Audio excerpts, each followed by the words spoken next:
नमस्कार। रेडियो कार्यक्रम कृषि सरोकारमा सहकर्मी गोमा विशीसँगै म होम हरिको तपाईलाई हार्दिक स्वागत छ। तपाई यो कार्यक्रम प्रदेश नम्बर 5 भूमि व्यवस्था कृषि तथा सहकारी मन्त्रालय बुटवलको सहकार्यमा युथ मिडिया हबले उत्पादन गरेको हो। तपाई यो कार्यक्रम radio Kohalpur FM Banke, radio Sanjivani FM Dang, radio voice FM Kapilvastu, radio Malamala Rupandehi, radio Parasi Nawalparasi, radio Ruru Gulmi, आफ्नो FM Rukum, radio Malacheri Rolpa, radio Kutumb Palpa, radio कृपालु प्युठान र रेडियो मालारानी अर्घखाँची गरी 12वटा स्थानीय एफएमबाट हरेक हप्ताको बिहिबार बिहान 7:30 बजेदेखि आधा घण्टासम्म तपाई यो कार्यक्रम सुन्न सक्नुहुन्छ।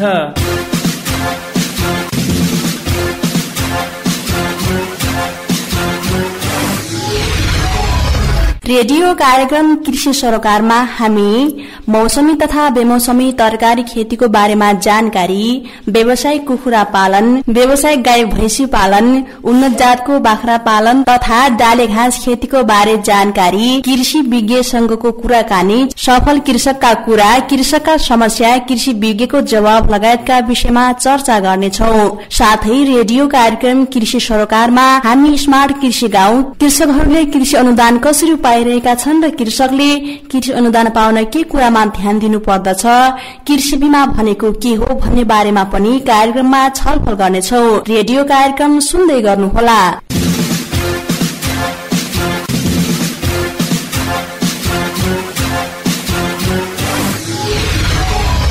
यो त भयो कार्यक्रम सम्बन्धी जानकारी। अब भने लागौं आजको कार्यक्रममा हामीले प्रस्तुत गर्ने विषयवस्तुको जानकारीतर्फ। गोमाजी, आजको कार्यक्रममा हामी कुन कुन विषयवस्तुको बारेमा जानकारी दिँदैछौँ? हरिजी, आजको कार्यक्रममा हामीले काँक्रा तथा करेलाको आइपिएम प्याकेजको बारेमा एक जानकारी, गोठेमल बनाउने तरिका, कृषि अनुदान पाएपछि कृषकहरूको जीवनमा आएको परिवर्तनको विषयमा एक रिपोर्ट, कृषि ज्ञान केन्द्र पाल्पाले लकडाउनको अवस्थामा कसरी कृषकहरूमाझ काम गरिरहेको छ भन्ने विषयमा कृषि ज्ञान केन्द्र पाल्पाका प्रमुखसँगको कुराकानीलाई आजको कार्यक्रममा समेट्ने प्रयास गरेका छौं। रेडियो कार्यक्रम सुन्दै गर्नुहोला।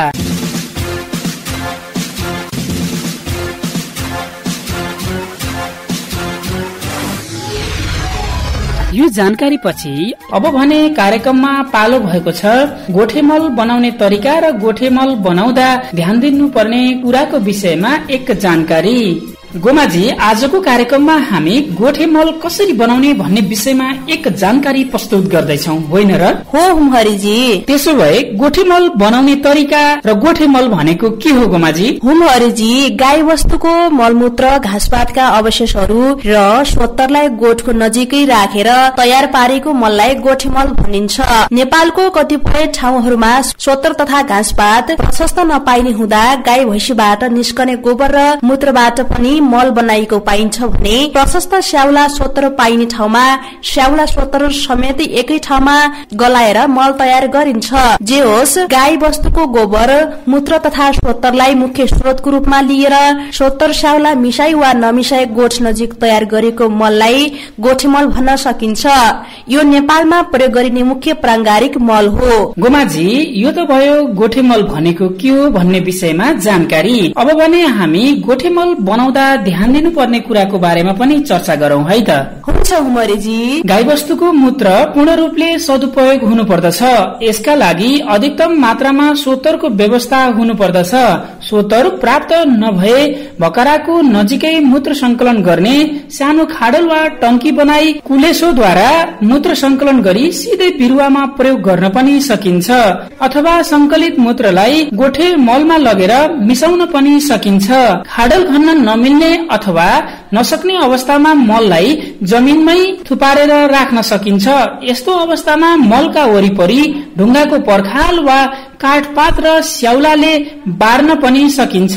यसो गर्दा मललाई घाम पानीबाट जोगाउन सकिन्छ। मल राम्रोसँग नगल्नु एउटा प्रमुख समस्या भएको हुँदा गोबर मललाई खाडल वा थुप्रोमा राम्रोसँग मिलाई राख्नु पर्दछ। खाडल या थुप्रोमा पानी अथवा भल पस्न दिनु हुँदैन। खाडल वा थुप्रोमा गोठेमल थुपार्दै जानु पर्दछ। हरेक हप्ता चुली लागेको मललाई फिजाएर मिलाउनु पर्दछ।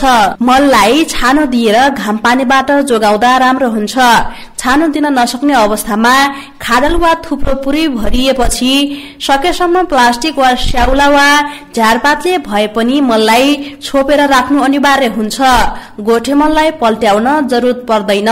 यो त भयो गोठे मलको बारेमा जानकारी।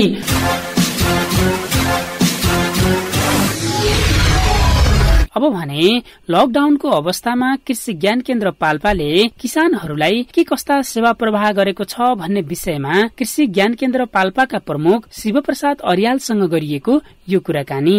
रेडियो कार्यक्रम कृषि सरोकारमा यहाँलाई स्वागत छ।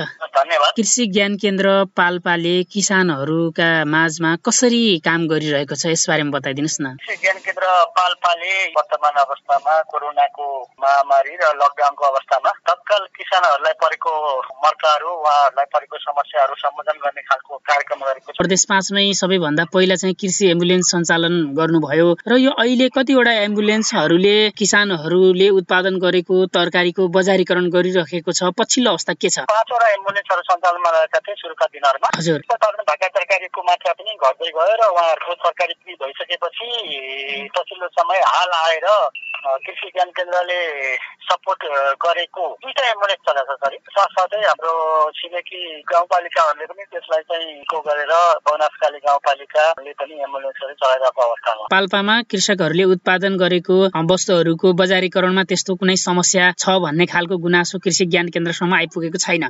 छैन, यो एउटा सुखद पक्ष रह्यो पाल्पाको सन्दर्भमा। सुरुवाती दिनदेखि नै हाम्रो एउटा राम्रो समन्वय पनि रह्यो र यहाँका युवाहरू पनि अलिकति निकै राम्रो सक्रियतापूर्वक लाग्नुभयो र कान्छन नगरपालिकाले पनि यसमा राम्रो अगुवाई गरेको सन्दर्भमा ज्ञान केन्द्रको पनि आवश्यक समन्वय र ज्ञान केन्द्रको सक्रियता रह्यो। त्यस कारणले गर्दाखेरि यहाँका किसान दाजुभाइहरूलाई कति पनि बिक्रीको कति पनि समस्या परेन। बरु अहिले उपभोक्ताले अरू खोजिरहनु भएको छ, उहाँहरूको उत्पादनले अब पुगिरहेको छैन, उहाँहरू बजारीकरणमा चाहिँ समस्या छैन। विशेष गरेर पाल्पाको हावापानीमा उपयुक्त हुने नगदे बालीहरू के हुन्? पाल्पाको हावापानीमा उपयुक्त हुने खालका नगदे बालीहरूमा चाहिँ अघि मैले कुरा गरेँ, तरकारी त भइहाल्यो, यो पहिलेदेखि नै यहाँको तरकारी बुटोल लगायतका बजारहरूमा गइराखेको अवस्था हो। तरकारी यहाँको मुख्य नगदे बाली हुँदै हो। साथसाथै अमिलो जातको फलफुलहरू यहाँको मुख्य नगदे बाली मध्येकै हो। त्यसमा चाहिँ सुन्तला मुख्य रूपमा उत्पादन भइरहेको छ र त्यसको बिक्री पनि प्रशस्त रूपमा हुन्छ वर्षे सिजनमा।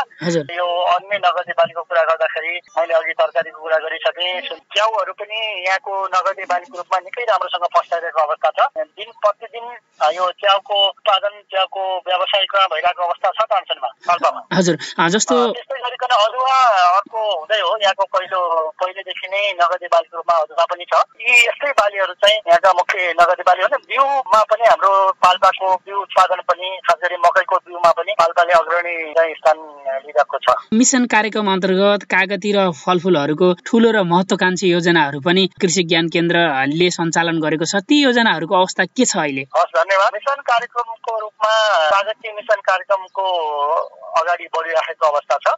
ज्ञान केन्द्रले यो आर्थिक वर्षमा आवेदन सङ्कलन गरेर आवेदन सँगसँगै अब फिल्ड भेरिफिकेसनको काम अगाडि बढ्ने क्रममा छ। हामी केही दिनमा यो व्यवस्थित तरिकाले यो लकडाउनको नियमलाई पनि पालना गर्दै हामी फिल्ड भेरिफिकेसनमा जान्छौँ र छनौट गर्छौँ। छनौट गरिसकेपछि उहाँहरूलाई चाहिँ कार्यक्रमको कार्यविधि अनुसार उहाँहरूलाई चाहिँ मिसन कार्यक्रमको कार्यविधि बमोजिम फलफुल रोपण कार्यक्रम हुन्छ र उहाँहरूलाई त्यही अनुसार अनुदान प्रदान गर्ने काम पनि हुन्छ। मिसनमा यो छ यो वर्ष चलेको भने।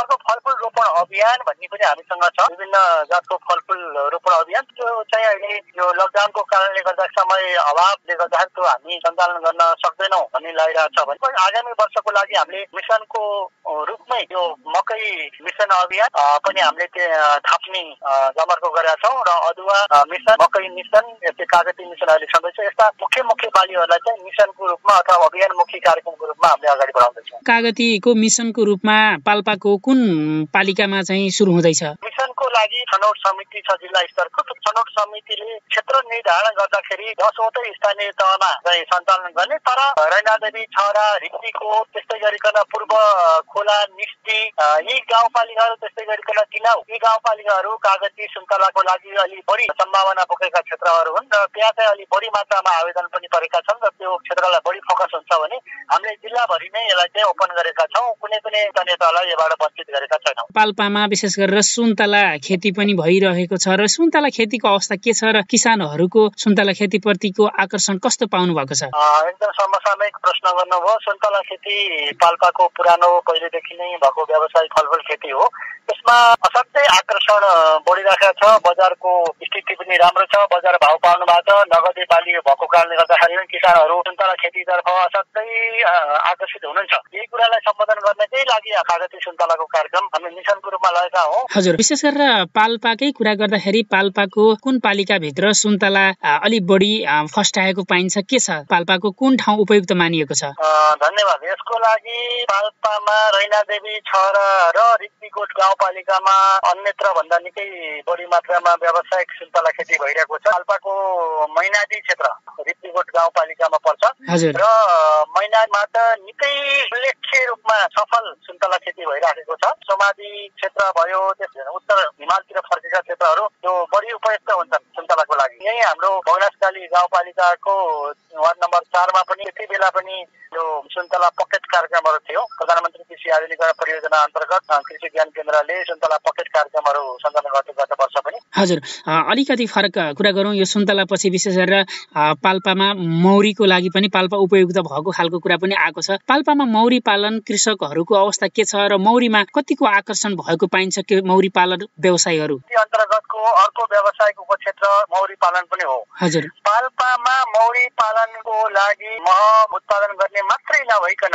यहाँ चाहिँ मौरीका स्रोत केन्द्रहरू छन्। कृषि ज्ञान केन्द्रको तथ्याङ्क अनुसार 4 सक्रिय खालका स्रोत केन्द्रहरू छन्। त्यो स्रोत केन्द्र प्रबन्धनको लागि प्रदेश सरकार अन्तर्गत हाम्रो कृषि ज्ञान केन्द्र मार्फत गत वर्ष पनि यो वर्ष पनि हामीले मौरी विकास कार्यक्रम सञ्चालन गरेका छौँ। मौरीका स्रोत केन्द्रहरू विकास गर्ने, जस्तै मौरी नै गोला उत्पादन गर्ने, घार उत्पादन गर्ने, मह त छँदैछ, मैन उत्पादन गर्नेदेखि लिएर त्यसका जति मौरी पालनका जति आवश्यक सामग्री छन् ती पनि यहाँ पाल्पामा उत्पादन हुन्छ। जस्तो कि मैले भन्नु पर्दाखेरि मौरी पकेट क्षेत्र भनेर हाम्रो कृषि ज्ञान केन्द्रबाटै सहयोग भएर सञ्चालन भइरहेको यही मदन पोखरामा छ, त्यस्तै बराङदी भन्ने ठाउँमा छ भगनासकालीको, त्यस्तै गरिकन हाम्रो रिप्तीकोटमा छ, तिनाउ गाउँपालिकामा छ, रामपुर नगरपालिकामा छ। यी चाहिँ हाम्रा अलिकति व्यावसायिक र फर्म रजिस्टर भएर सञ्चालन गरेका केही मौरी पालनका उदाहरणहरू हुन्। फस्टाउँदो छ मौरी पालन पनि पाल्पामा। जस्तो पाल्पामा विशेष गरेर च्याउ खेती गर्ने कृषकहरू पनि पाइन्छन्। यो च्याउ खेती गर्ने कृषकहरूलाई यो लकडाउनको अवस्थामा बजारीकरणमा केही हामीलाई समस्या आयो अथवा यसको बजारीकरण गर्नु पर्यो भन्ने खालको केही गुनासो कृषि ज्ञान केन्द्रसम्म आइसकेको छ अथवा छैन? धन्यवाद। सुरुका दिनमा चाहिँ लकडाउन सुरु हुने बित्तिकै यो चाहिँ केही समय अन्यल जस्तो थियो र केही समस्याहरू आएका थिए, तर हामीले तत्कालै समन्वय गरौँ जिल्ला प्रशासन कार्यालय त्यसै हाम्रो प्रदेश सरकार अन्तर्गत समन्वय गरिकन हामीले कृषि एम्बुलेन्स मार्फतै पनि सहयोग गरेका छौँ। उहाँहरूलाई चाहिँ बिक्री गर्नलाई पासको व्यवस्था गरेका छौँ। उहाँहरूले निर्वाध रूपमा आफ्ना सामग्रीहरू उत्पादनहरू बिक्री गर्न पाउनु भएको छ। बजारीकरणको लागि पनि समस्या छैन र बिउहरू पनि हामीले पासको व्यवस्था गरेर जिल्ला प्रशासनसँग कोअर्डिनेसन गरेर पोखरादेखि पनि उहाँहरूले सीताके च्याउको बिउहरू ल्याएर यहाँ रोकिसक्नु भएको छ। हस्, जस्तो यी थुप्रै कुरा गरिरहँदाखेरि विशेष गरेर पाल्पाका कृषकहरूको प्रमुख समस्याहरू के देख्नुभयो यहाँले? अब बजारीकरणकै कुरा गरौँ। अब बजार संयन्त्र बजारको किसानहरूले खोज्नुहुन्छ एउटा ग्यारेन्टीका कुराहरू भनौँ कि अथवा चाहिँ भरपर्दो बजारको व्यवस्थाहरू। बजारीकरणको अवस्था अझै बनिसकेको छैन। बजारीकरणकादेखि लिएर त्यस्तै सामग्रीका कुराहरू छन्, उत्पादन सामग्रीका कुराहरू, त्यस्तै संरचना भौगोलिक रूपमा पनि पाल्पा यो जिल्ला सदरमुकाम सुगम भए तापनि अन्य ठाउँहरू जति सहज पनि छैन। बाटोघाटको समस्याहरू भौगोलिक कारणले गर्दाखेरि एउटा सिँचाइको समस्याहरू चाहिँ पाल्पामा छ। यो सिँचाइ पनि अत्यन्त न्यून छ पाल्पामा। यी कुराहरू नै मुख्य समस्याहरू छ। बिमाको कुरा छ, बिमा पनि निकै राम्रो प्रचार प्रसार चाहिँ भएको छ। हजुर, जस्तो यहाँले बिमाको कुरा उठाइहाल्नुभयो, पाल्पामा कृषि बिमा गर्ने कृषकहरूको संख्या कति छ? कृषि बिमा गर्नुपर्छ भन्ने खालको एवारनेस पाल्पाका कृषकहरूमा छ कि छैन? अवश्य पनि एकदमै समसामयिक कुरा हो यो। कृषि बिमामा पशुजन्य बिमा चाहिँ राम्रो उल्लेखनीय भएको छ, तर कृषि बाली बिमामा अलिकति सोचे जस्तो चाहिँ प्रगति भएको छ। त्यो अमेरिकन फौजी किराको प्रकोप पनि थियो। यसलाई नियन्त्रणका लागि कृषि ज्ञान केन्द्रले कसरी काम गर्यो? अमेरिकन फौजी किरा फल आर्मीवर्मको समस्या विगत गएको वर्षदेखि देखिन लागेको छ पाल्पा जिल्लामा पनि। गत वर्ष पनि मकैमा यो किरा देखिएको थियो र हामीले र्यापिड रेस्पोन्स टिम गठन गरेर ज्ञान केन्द्रले विभिन्न ठाउँमा जान्सन नगरपालिकाको अर्गली त्यस्तै रामपुर नगरपालिकाको रामपुरका वडाहरूमा दलगत रूपमा गएर किसानहरूलाई उहाँहरूकै खेतबारीमा पुगेर नियन्त्रणको उपाय सुझाएको थियो गत वर्ष पनि र यो वर्ष पनि फट्टाफुट्ट यो तानसेन नगरपालिकाको यो मदन पोखरा क्षेत्र र अर्गली त्यस्तै बगनासकाली र पूर्व खोलामा पनि फट्टाफुट्ट देखिएका चाहिँ खबरहरू आएको छन् र यसको लागि हामीले तत्कालै रोकथामका उपायहरू विषादीको मात्राहरू विषादी सहितको एउटा प्राविधिक सल्लाह प्राविधिक सेवा चाहिँ हामीले दिएको अवस्था। पाल्पा जिल्लामा रहेका स्मार्ट कृषि गाउँहरूको पछिल्लो अवस्था के छ? स्मार्ट कृषि गाउँको बारेमा कुरा गर्दाखेरि पाल्पामा 4वटा स्मार्ट कृषि गाउँहरू सञ्चालित हुन्। 4वटा मध्ये एउटा स्मार्ट कृषि गाउँमा बाख्राको कम्पोनेन्ट छ मुख्य कम्पोनेन्टको रूपमा। त्यो कान्छा नगरपालिका वार्ड नम्बर 14 अर्गली भन्ने ठाउँमा गत वर्षदेखि सञ्चालित छ।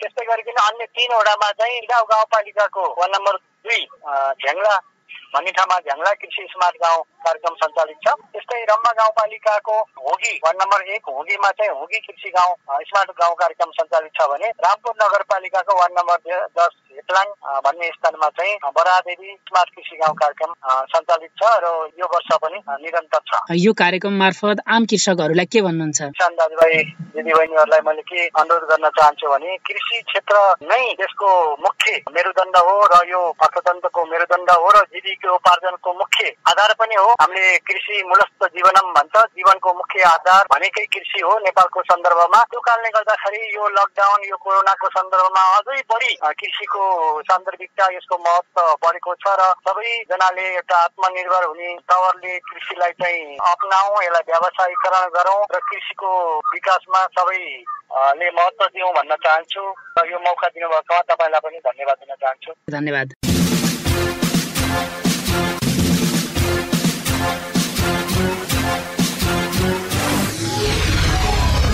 अहिले भर्खर तपाईँ सुन्नुभयो कृषि ज्ञान केन्द्र पाल्पाले गरेको पछिल्ला गतिविधिमा केन्द्रित रहेर गरिएको कुराकानी। यो कुराकानीपछि रेडियो कार्यक्रम कृषि सरोकारमा तपाईलाई पुनः स्वागत छ। तपाईँ यो कार्यक्रम प्रदेश नम्बर 5 का 12वटा जिल्लाका 12वटा स्थानीय एफएम रेडियोबाट अहिले सुनिरहनु भएको छ भने युट्युब च्यानलमा युथ मिडिया हब क्लिक गरी रेडियो कार्यक्रम कृषि सरोकार सुन्न सक्नुहुन्छ। अब भने कार्यक्रममा पालो भएको छ भूमि व्यवस्था कृषि तथा सहकारी मन्त्रालय प्रदेश नम्बर 5 बाट कृषि अनुदान पाएपछि कृषकको जीवनमा आएको परिवर्तनको विषयमा सहकर्मी गीता पौडेलले तयार गर्नु भएको यो रिपोर्ट। परम्परागत रूपमा गरिँदै आएको कृषि पेशामा अहिले व्यावसायिक र आधुनिकीकरणतर्फ कृषकहरू केन्द्रित हुँदै आएका छन्। हिजो हलो गोरुले खेतबारीमा जोतिन्थ्यो भने आज यान्त्रिकरण अर्थात ट्र्याक्टर मिनी पावर टेलरले जोतिँदै आएको छ। यसबाट पनि अनुमान गर्न सकिन्छ कि कृषि व्यवसायमा केही मात्रामा भए पनि यान्त्रिकरण हुँदैछ। प्युठान जिल्लाको झिम्रो गाउँपालिका वडा नम्बर 1 मा सगरमाथा कृषक समूह गठन गरी व्यावसायिक रूपमा अदुवा खेती गरेको समूहका अध्यक्ष कृष्ण बहादुर रोकाए यस्तो बताउनुहुन्छ। लगभग चाहिँ अब हामी गोरु पाल्न छोडिसके सबैले र हाम्रो बस्तीमा ट्र्याक्टरद्वारा विशेष गरी हाम्रो जुन समूह छ त्यो समूह एउटा सरकारी समूह हो, सरकारी उत्पादन हुन्छ त्यहाँ मौसमी र त्यो जति बेला पनि थोरै जग्गा पनि जोत्नको लागि एकदमै राम्रो र त्यसले जोतेर चाहिँ हामी उत्पादन पनि हलोले जोत्दा भन्दा मेसिन प्रयोग गर्दाखेरि छिटो खरिदो र उत्पादन पनि राम्रो हुने भएको। 15 रोपनी क्षेत्रफलमा समूह मार्फत अदुवा खेती गर्दा साँच्चै आफूहरू कृषि क्षेत्रबाट अब केही गर्न सकिन्छ भन्ने आँट आएको र प्रदेश सरकारको थोरै अनुदानले पनि आफूहरूलाई व्यावसायिक बन्नमा टेवा पुर्याएको रोकाए यस्तो बताउनुहुन्छ। उहाँहरूले भने अनुसार मोल अर्गानिक मोल र अदुवाको बिउ खरिद गरी लाउने काम सम्पन्न भयो छ। पानी परिराखेको छ। 2 लाखको बजेट हो, अनुदान 1 लाख कृषकको। यसमा हामी समूहमा आबद्ध कृषकहरू करिब 16 जना छन्। 16 जनामा अब कसैले 3 कुइन्टल, कसैले 4 कुइन्टल, कसैले 5 कुइन्टल गरेर कसैले 50 किलो जो जसले जति लाउन सकिन्छ त्यसको आधारमा करिब 15 पनि जग्गामा लाग्छ। प्युठान जिल्लाको जिम्रू गाउँपालिका वडा नम्बर 1 मा रहेको सगरमाथा कृषक समूहले अदुवा खेती गरिरहँदा यस पालिका तथा अन्य पालिकासँग जोडिएका वडाहरूमा समेत आकर्षण बढेको छ। बिहानै झिसमिसेमा उठेर हलो जुवा गोरु लिएर हिँड्नु पर्ने अवस्थामा अहिले केही मात्रामा कमी आएको छ।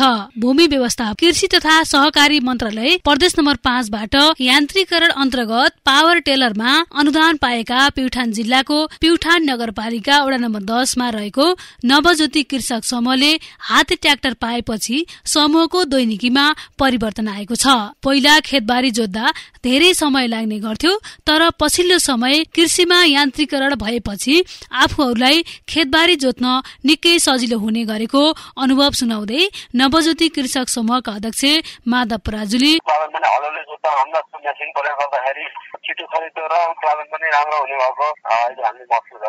तरकारी समूह भएकाले तरकारीको लागि हलोले जोत्नु भन्दा ट्र्याक्टरले जोत्दा उब्जनीमा समेत ज्यादै राम्रो भएको र व्यावसायिक रूपमा तरकारी खेती गर्ने सोच आएको तथा जुनसुकै समयमा पनि जोत्न सकिने भएकाले समूहको दैनिकीमा परिवर्तन आएको बताउनुहुन्छ समूहका अध्यक्ष पुनः प्राजुले। गोरुले जोत्दा भन्दा पनि खेती खरिदो हुने पनि बचत हुने र चाहिँ माटो पनि एकदमै राम्रो। अहिले हाम्रो चाहिँ समूहमा काँक्रा, सिमी, बोडी लगायत मौसमी तरकारीहरू सबै र चाहिँ त्यो हामी चाहिँ यहीँको स्थानीय बजार हामी प्युठानको खलङ्गा सदरमुकाम बजारमा चाहिँ हाम्रो समूहबाट दैनिक चाहिँ वितरण भइरहेछ।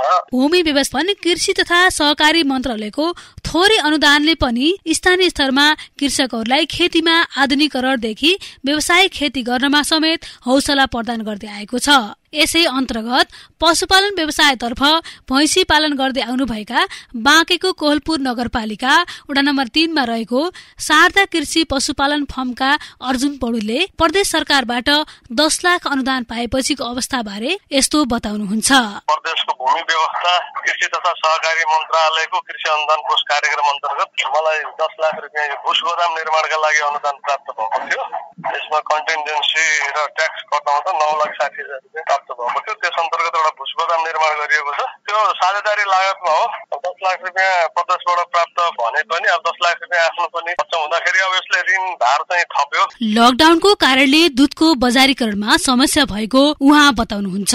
बजारीकरणको त ठुलो समस्या भइहाल्यो नि। मैले दुध उत्पादनै बन्द गरिदिइसकेँ। म चैत 15 गतेदेखि दुध उत्पादन गरेको छैन। दुध दिने भैँसी हटाइदिइसकेँ। कृषकहरूले पाउने अनुदानमा जटिलता रहेको छ। यसलाई साँच्चीकै सजिलो बनाउन सके कृषकका लागि केही राहत मिल्ने बताउँदै खेती गर्नको लागि राज्यले डीएपी, पोटास र युरियालाई 50% छुटमा दिँदै आएको छ।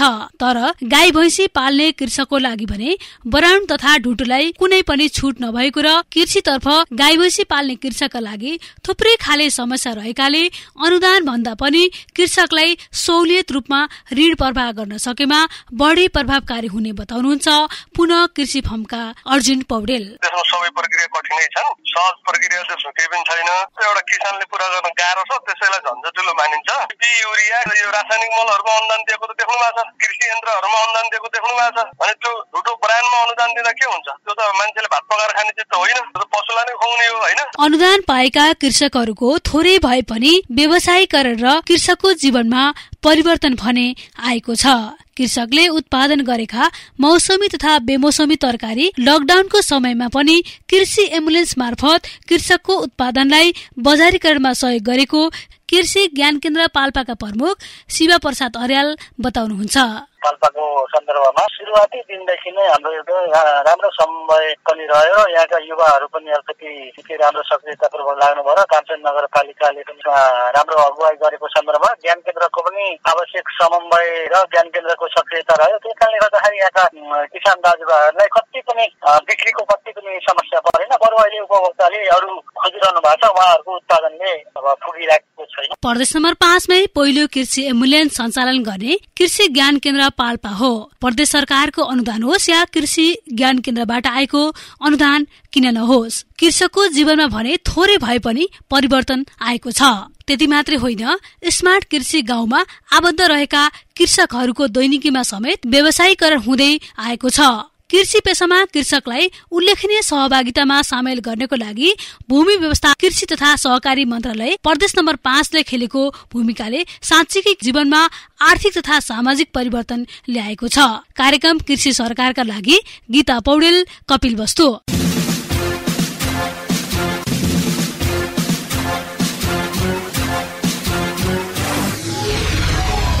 यो रिपोर्ट पछि रेडियो कार्यक्रम कृषि सरोकारमा तपाईलाई पुनः स्वागत छ। अब भने लागौं एक जनचेतनामूलक सन्देश। कोभिड-19 अर्थात नोभेल कोरोना भाइरसबाट बच्नका लागि तपाई साबुन पानीले मिची 20 सेकेन्ड जति हात धुनुस् है।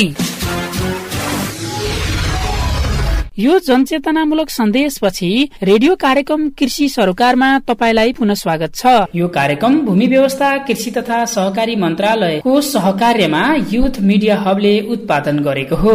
यो जानकारी पछि अब भने कार्यक्रममा पालो भएको छ काँक्रा र करेलाको आइपीएम प्याकेजको बारेमा एक जानकारी। अब भने कार्यक्रममा पालो भएको छ काँक्रा तथा करेलाको आइपीएम प्याकेज कसरी गर्ने। एकीकृत शत्रुजीव व्यवस्थापन अन्वेषण प्रयोगशाला आइपीएमआईएल ले तरकारी बालीहरू काँक्रा, करेला, गोलभेडा, काउली, बन्दामा विभिन्न विधिहरूलाई अनुसन्धान गरी आइपीएम प्याकेजको विकास गरेको छ। तरकारी खेतीबाट हुने खुद नाफा वृद्धिका लागि आइपीएम तरिकाबाट नर्सरीदेखि बजार व्यवस्थापनसम्म हुने विभिन्न क्रियाकलापहरूको समष्टिगत रूपलाई नै आइपीएम प्याकेज भनिन्छ, जुन आर्थिक तथा वातावरणीय दृष्टिकोणले उपयुक्त हुन्छ। आइपीएम पद्धतिबाट खेती गर्दा काँक्रालाई विशेष गरी जग्गाको छनौटमा ख्याल गर्नुपर्ने हुन्छ। अरू बाली भन्दा काँक्रा खेतीका लागि जग्गाको छनौट गर्दा विशेष ध्यान दिनुपर्छ। काँक्रा खेतीका लागि बलौटे, दुमट अथवा बलौटे माटो उपयुक्त हुन्छ। यिनीहरूको जरा धेरै गहिराई 25 देखि 30 सेन्टिमिटरसम्म नजाने हुँदा धेरै सुक्खा वा धेरै पानी जम्ने खेतबारीमा बोटको राम्रो विकास हुँदैन र रोग तथा किराको बढी आक्रमण हुने गर्दछ। फलस्वरूप उत्पादनमा हरास आउँदछ। माटो भित्र लुकेर बस्ने किरा तथा माटोबाट सर्ने रोगबाट बचाउन खेतबारी जोतेको 5 देखि 7 दिनपछि कृषि चुनको प्रयोग गर्नुपर्दछ। प्लास्टिकको थैलोमा राम्रो उर्वरा शक्ति भएको निर्मलीकरण गरिएको माटो प्रयोग गर्नुपर्दछ। ट्राइकोडमा स्युडोमोनास निमकेक मिसाएको जैविक मल प्रयोग गर्दा बेर्ना कुहिने रोग, झारपात तथा नेमाटोडको असरलाई न्यूनीकरण गर्न मद्दत गर्दछ। अथवा प्लास्टिक ट्रेडमा कोकोपिट र कम्पोस्ट मलको मिडिया बनाई 10-10 ग्राम ट्राइकोडमा स्युडोमोनास र मेटाराइजियम नामक जैविक विषादीको प्रयोग गर्ने। यस्तो गर्नाले अन्य विधिबाट भन्दा बेर्ना स्वस्थ भई समग्र उत्पादनमा वृद्धि भएको पाइन्छ। बिउ रोप्नु भन्दा पहिले बिउलाई ट्राइकोडमा भिरिडी र ढुसी स्युडोमोनास संकानुले उपचार गर्नुपर्दछ। यी जीवाणुहरूले रोग किरा सहन सक्ने शक्ति बढाई ढुसीहरू, शाकाणुहरू तथा नेमाटोडहरूबाट हुने रोगहरूबाट बचाउँदछ। यो त भयो आइपीएम पद्धतिबाट काँक्रा तथा करेलाको प्याकेजिङको बारेमा एक जानकारी। यदि तपाईँ भर्खर मात्र रेडियो खोल्नु भएको छ भने यो हो रेडियो कार्यक्रम कृषि सरोकार। यो रेडियो कार्यक्रम भूमि व्यवस्था कृषि तथा सहकारी मन्त्रालय प्रदेश नम्बर 5 बुटवलको सहकार्यमा युथ मिडिया हबले उत्पादन गरेको हो। यो जानकारी पछि रेडियो कार्यक्रम कृषि सरोकारमा तपाईलाई पुनः स्वागत छ। आजको रेडियो कार्यक्रमको निर्धारित समय सकिएको छ। कार्यक्रम सम्बन्धी कुनै सल्लाह सुझाव र प्रतिक्रिया भए तपाईले हामीलाई पत्राचार गर्न सक्नुहुन्छ, जसको लागि हाम्रो ठेगाना हो youth media hub, Kohalpur, Banke. यदि तपाईँ इन्टरनेटको पहुँचमा हुनुहुन्छ भने युथ मिडिया हब KTM@gmail.com मा पनि पठाउन सक्नुहुन्छ। अथवा तपाईका कुनै सल्लाह सुझाव र प्रतिक्रिया भए तपाईले हामीलाई 985112 30977 मा सिधै सम्पर्क गरी प्रतिक्रिया दिन सक्नुहुनेछ। हवस् त, यसै ठेगाना सँगसँगै आजको कार्यक्रमको निर्धारित समय यही सकिन्छ। आगामी श्रृंखलामा पुनः भेट्ने बाचा सहित कार्यक्रम उत्पादन समूहका यादव सुवेदी, क्षितिज सिंह ठकुरी, प्रतिमा कणेल, गोमा बिसी र म हुमहरि भट्टराई बिदा हुन्छौं। जाँदा जाँदै एउटा सन्देश, व्यवसाय कृषि आर्थिक समृद्धि। नमस्कार।